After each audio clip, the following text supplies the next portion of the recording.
Сегодня мы в гостях у Виталия Сундакова. Виталий, здравствуй. Привет, В твоем знаменитом Кремле. Пришел сегодня поговорить об экспедиционном корпусе и, в принципе, о тех экспедициях, которые, возможно, будут в ближайшее время. Вот мы с тобой уже общались, мы в конце мая этого года провели интересную экспедицию по Уралу и нашли много необычных исторических артефактов, которые, ну, не побоюсь этого слова, в принципе, могут при правильной их подаче стать достоянием России, как это называется. Вот пару слов, что такое экспедиционный корпус, чем вы занимаетесь и, может быть, планы по экспедициям на ближайшие месяцы. Много вопросов, истории непростые, но попробуем. Во-первых, что такое экспедиционный корпус? Это разные формы, организация разных по форме, содержанию, продолжительности и географии экспедиций. Экспедиций и путешествий. Какая разница между экспедициями и путешествиями?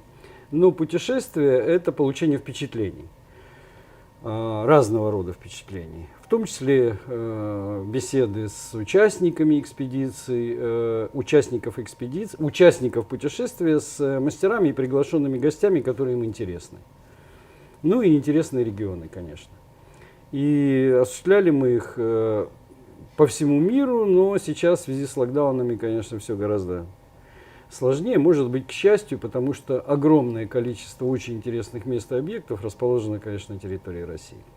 Ну а ближайшее, наверное, уже не секрет, и мы можем с тобой поделиться, наша экспедиция, которая полностью соответствует статусу экспедиции, исследовательской экспедиции, состоится в октябре. Если посчитаешь нужным, можешь рассказать об этом поподробнее. Ну да, тут можно раскрыть секрет, это в первую очередь автоэкспедиция, потому что, как показывает практика, когда ты все-таки передвигаешься на машине, у тебя больше свободы для действия. Потому что иногда бывает, и у тебя, наверное, в экспедициях, у меня было, что едешь, вдруг там помощник заглядывает в навигатор и говорит, тут очень интересный объект, и ты спокойно сворачиваешь и едешь. Ну, а мы знаем эти объекты, которые расположены на маршруте Уфа, Челябинск и так далее.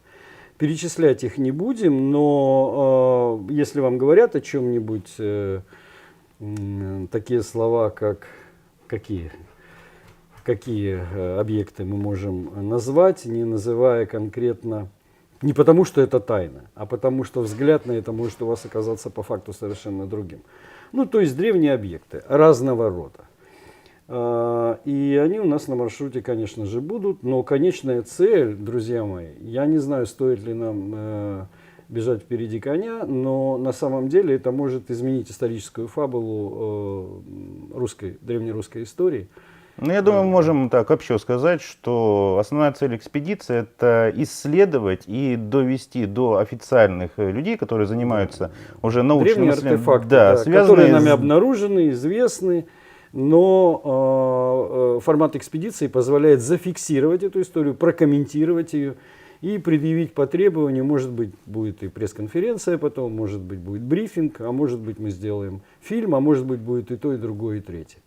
Но то, что будет интересно, вне всяческих сомнений. Еще раз говорю, можно сказать, что это образцы древней сохранившейся письменности. Не будем называть локации, но это основная цель. То, что ты говоришь, те интересные объекты, их можно условно назвать, опять же, вообще объекты древнемегалитические, но уже нашей культуры. Потому что чаще всего за мегалитами ездят куда-то в дальние страны. Надо понимать, что мегалитика это и дольменные, это и менгиры и прочие вещи. И как оказывается, не только в Краснодаре есть эти объекты, но совершенно уникальная и, к сожалению, почему-то никак не освещаемая мегалитическая культура находится на Урале, которую ученые знают, но по каким-то причинам пока не считают нужным о ней говорить. Это и боль, и возможность, то есть большая поляна для исследований, потому что мы не возьмем? Алтай, Урал, Карелия, там северные территории, Вы знаете, у нас, я не знаю, горсть земли возьми в руки, и ее можно приравнивать к весу золота.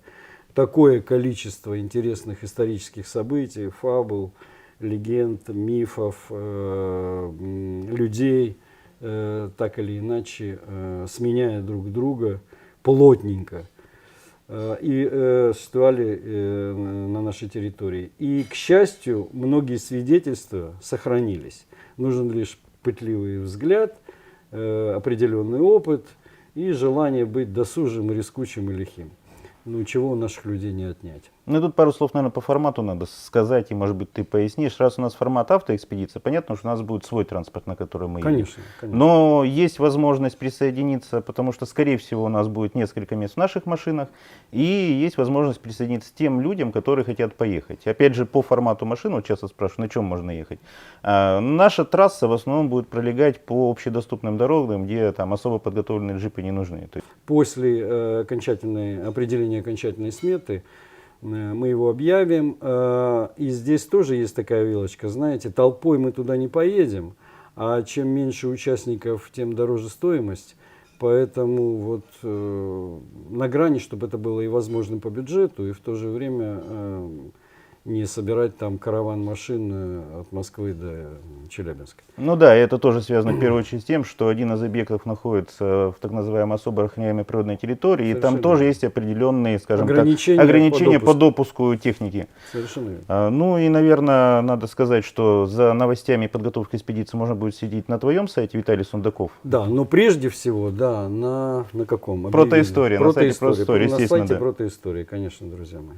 Поэтому оставайтесь с нами, следите за новостями, и в конце октября приглашаем вас в совершенно уникальную экспедицию, наверное, формата которой на территории нашей страны еще не было. Ну и в таком составе, друзья мои. Вот мы вместе с Николаем никогда не принимали еще группы, с которыми готовы были общаться и делиться своим опытом, практикой и, соответственно, выводами. Ну да, естественно, вечером у костра можно обсудить много проблем и, может быть, даже совершить совершенно невероятные новые исторические открытия. Совершенно верно. Спасибо, дорогие друзья. Следите за новостями.